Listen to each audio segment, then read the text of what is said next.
Welcome, everyone. Today, we're breaking down the 2026 F1 Japanese Grand Prix, a weekend that was literally record-breaking and packed with absolute drama. We're talking new generation cars, unexpected chaos, and a truly historic moment. We're going to dive deep into the reports and data to figure out what actually went down on the track. Let's get right into it. First off, we have to talk about the energy at Suzuka. Picture this. Beautiful cherry blossoms everywhere and a staggering, record-breaking crowd of 315,000 fans. And that's even without a Japanese regular driver on the grid. Plus, because of some geopolitical issues in the Middle East that canceled the Bahrain and Saudi Arabian GPs, Japan was pushed up to essentially become round 3. With a massive month-long break coming right after, this race became absolutely crucial for the team's early season development strategies. Section 1. Qualifying Digest. Mercedes dominates. Red Bull stumbles. Okay, let's dive into this shocking Saturday session. The qualifying results were just wow, completely shocking. 19-year-old phenom Andrea Antonelli, fresh off his first win, snatched back-to-back pole positions for Mercedes. His teammate George Russell locked in second, giving Mercedes a dominant front-row lockout. But the biggest shocker? Reigning champ Max Verstappen. Red Bull brought updates, but they hit a wall with severe front-rear balance issues. We're talking nasty oversteer on entry and mid-corner understeer. Max suffered a stunning Q2 exit, landing in 11th. Alonso also struggled massively, ending up way back in 21st. Section 2. First half of the race. The start and strategic battles. Now, let's bring the energy up as we head into Sunday. So the lights go out for the 53-lap race, and instantly we've got drama. Pole sitter Antonelli suffers a terrible clutch release and literally drops all the way down to 6th before turn 1. McLaren's Oscar Piastri, starting 3rd, pounced on this beautifully and snatched the lead. With the Audis also stumbling off the line, Piastri really took control and dictated the pace for the early part of the race. Now, the strategic battle was all about that one-stop medium to hard tire strategy. The pit cascade started on lap 15 with Lando Norris, forcing the frontrunners to react. Piastri pitted from the lead on lap 19 to cover him off. Then, on lap 22, Russell dived into the pits to defend against an undercut from Ferrari's Charles Leclerc. But here's the critical detail. Antonelli, who had been steadily recovering positions on track, actually opted to stay out.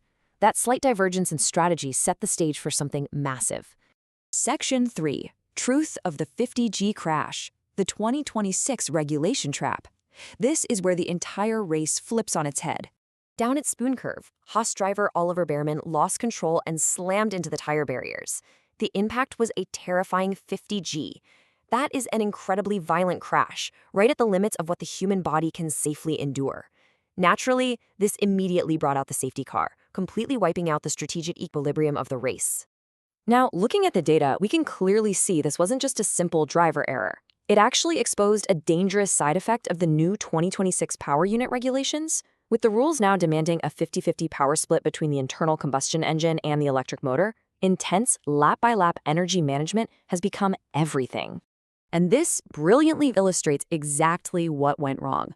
Right before Spoon Curve, the two cars were in totally opposite energy modes. Up ahead, Franco Colapinto in the Alpine was in harvesting mode, actively recovering energy, which meant he was intentionally slowing down. Meanwhile, Bearman, right behind him, was in deployment mode, using his battery for maximum boost and full acceleration. This created a deadly speed differential of 45 to 50 kilometers per hour between two cars approaching the exact same corner. It was literally like watching an F1 car and an F2 car on track at the same time. Bearman was closing in so incredibly fast that it was physically impossible for him to react safely. He caught the grass trying to avoid the Alpine, lost control, and hit the barrier. It was the 2026 regulation trap snapping shut. Section 4. Antonelli's dominant run. Capitalizing on the chaos. Let's get back to the race narrative, because this safety car changed everything. Because Antonelli had stayed out, that safety car handed him a perfectly timed, quote-unquote, free pit stop, allowing him to easily maintain the lead. His teammate George Russell, on the other hand, had pitted just before the crash. The safety car completely erased the advantage he had built up. You could hear the pure frustration on his radio as he shouted, "Nothing but bad luck these last two races." When the race finally restarted on lap 28, Antonelli was simply untouchable. On fresh hard tires, he instantly broke the 1-second DRS gap to Piastri and just checked out. He started throwing down fastest lap after fastest lap, pulling away from the pack in what turned out to be an incredibly dominant runaway performance. Section 5. Final results and standings. A historic checkered flag. And what a finish it was. Antonelli crossed the line to take a massive victory, winning by a staggering 13.7-second margin. Looking at the final podium, we've got Antonelli taking the win for Mercedes, Piastri securing a strong second for McLaren, and Leclerc grabbing third for Ferrari. Russell managed to salvage fourth despite the bad luck. Interestingly, Lewis Hamilton actually dropped down to sixth late in the race after suffering from some mysterious power issues, allowing Norris to sneak into fifth. So the crucial point is the sheer historical weight of this moment. At just 19 years old, Andrea Kimi Antonelli has officially become the youngest Drivers' Championship leader in Formula One history. We are quite literally witnessing the birth of a brand new era in the sport. Checking out the updated drivers' standings, Antonelli rockets to the top with 72 points. Russell sits right behind him with 63 points, meaning Mercedes has successfully locked out the top two spots early on. Leclerc is holding steady in third with 49 points. Over in the Constructors' Championship, Mercedes has already built a massive gap. They're sitting pretty at 135 points, Ferrari is trailing in second with 90 points, and McLaren is showing signs of life in third with 46 points. Meanwhile, defending champions Red Bull are lagging surprisingly far behind as they try to sort out those deep balance issues. Which brings us to the big question. With a massive month-long break before we head to Miami, the factories are going to be working overtime. It's an absolute all-out development war right now. Can Red Bull finally fix their fatal balance issues and fight back? Or is the Antonelli era truly here to stay? What do you guys think? One thing's for sure, the rest of this season is going to be absolutely wild.